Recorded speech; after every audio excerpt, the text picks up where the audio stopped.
Hey guys, welcome back to my channel. If you're new here, welcome. Today, we're going to launch right into the top ways to downsize as you prepare for vehicle life. It's a big project, but don't worry. I'm here to help you break it down into easy steps. First off, are you feeling overwhelmed? Are you feeling frustrated? Are you questioning your sanity? I do that on a regular basis. As you look around your home and go, how the heck am I going to fit all of this into a little SUV or a car or even a big van? The math ain't mathing on that, right? So here's what we're going to do. Number one, you're going to find one location in your home, one center of chaos, right? Everything else around you can be nice and serene. One center of chaos. I chose because in a 716 square foot apartment, I don't have a lot of space. So I did choose my center island in the kitchen because it's right there in front of my freaking face and I have to deal with it every day. So that's your top tip. First, pick a space, any space. It can be a corner of a room. It can be in your bedroom, just not where you're going to trip over it, right? Everything that needs to be sorted goes there. Not all at once, obviously. So really just pick things, as in right now, I've got all my decor.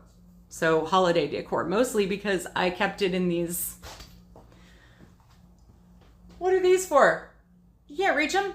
They put these cabinets over. Well, guess what? That's where I keep holiday decor. Now it's all out here.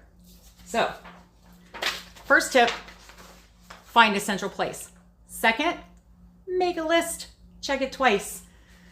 First list, you're going to go through your life on a normal day-to-day basis and write down everything that you use every day. Stuff that you use every day in the morning. You know, your face wash, your toothbrush, your toothpaste. Yes, even your toothbrush and your toothpaste. Things that you think, oh, well, that's obvious. I don't need to put it on the list. Put it on the list. Everything that you use every day. Because honestly, we use so few things, we don't even realize how little we use, how little we need. We think we need 20 different face washes.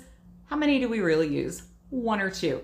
The rule of 80-20, we use 20% of our things 80% of the time.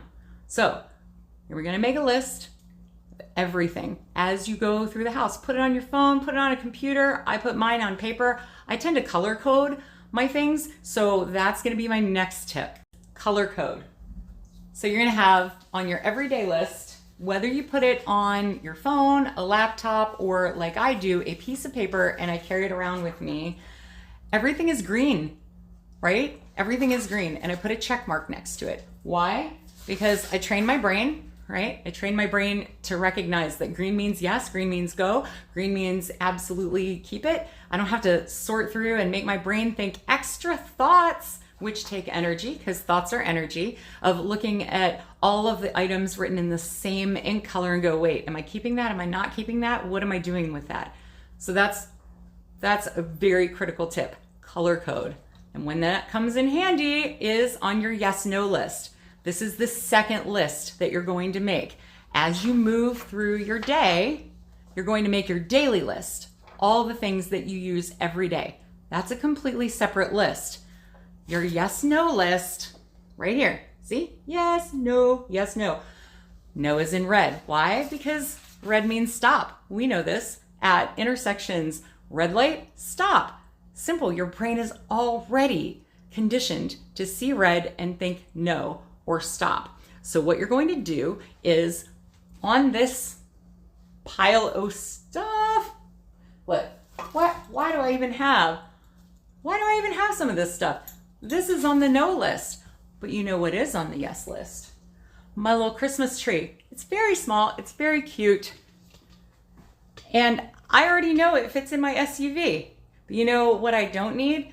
I don't need this like kitchen display things. Yeah, that's where I keep vitamins, and on the bottom level I keep tomatoes and produce. Like, why do I need that in my SUV life? I don't. So it goes on the no list. So everything in wherever you have all your items, I don't care if it's on the floor, go through that pile and just automatically, if it's not a hell yes, it's a hell no. Period. End of story. Don't worry about what you're going to do with it. We're going to get to that in later videos. How to decide what to sell, what to keep, what to donate, what to hand down to your kids. They don't really want it. I promise you. I mean, maybe they want one or two things, but they don't want your china set from when you got married 20 million years ago. They don't care. They don't want your antiques. They don't want any of that stuff. So that's going to be harder to part with. We'll deal with that in another video. I promise. Right now, all you need to do is 2 lists. That's it. 2 lists. Easy, right? Anybody can do that. You can do that. Make sure you color code them. Okay, so now you've got your color coded lists. You've got a pile of chaos somewhere in your house and you're thinking, oh my God, what the heck am I in for? Where do I put things? How do I choose a storage unit? How do I deal with the emotional stuff of letting go of pumpkins? I don't know, whatever you're emotionally attached to. I'm emotionally attached to a sad number of things. So like bakingware and stuff. So I'm going to have to get rid of that or decide if I want to pay to store it. And one of the things that I want you to think about is every single thing that you touch, everything you touch in your home, you're going to have to find a place for. You're going to have to pay to store it. You're going to have to dust it or take care of it or make sure that it's packed safely at a friend's house or in the basement of your mother-in-law cottage or wherever you have things. So, in case you didn't know, the things that we own, they own us. So the next video, you're absolutely going to want to stay tuned because we're going to talk about how to pick a storage unit.